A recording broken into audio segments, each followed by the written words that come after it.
এসেছি সেদিকে। আমি জানতাম তুমি আসবে। এসেই যখন গেছো, এসো না, আমরা যুগলেই মায়ের চরণে পুষ্প জল দিই। সেদিকে স্বামী, তুমি তো যেন কোনোদিন কখনো কোনোদিন সেই ঠাকুরের চরণে পুষ্পাঞ্জলি না দিয়ে শুভ যন্ত্রপতি আমি ধাবিত হই না। ওগো, আর আজকে দিনে আমাকে না ছেড়েই তুমি ঠাকুর মন্দিরে বসে গেছো পুজোয়। আমায় ভুল বুঝো না স্বামী, তোমার আসতে দেরি দেখে আমি একাই বসে গেছি। বাহ, ভালো করেছো সেদিকে, খুব ভালো করেছে। কিন্তু তুমি একটি কথা বলতে চাই সেদিকে। বলো।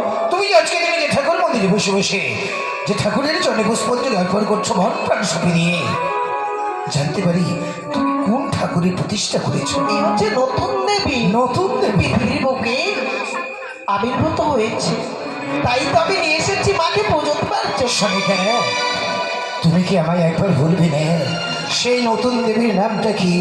আর সেই মায়ের চরণে কি আমি পুষ্পাঞ্জলি দিতে পারবো না? ওগো, কেন বলবো না?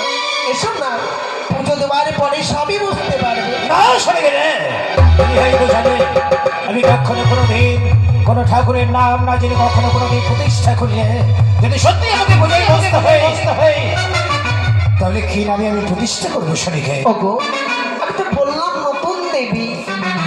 কিন্তু নতুন দেবীর কোনো নাম নেই স্বামীকে। না, নাম তো অবশ্যই আছে।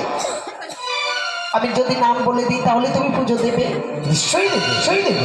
জানো গো, এ হচ্ছে নতুন দেবী, মা মনসা।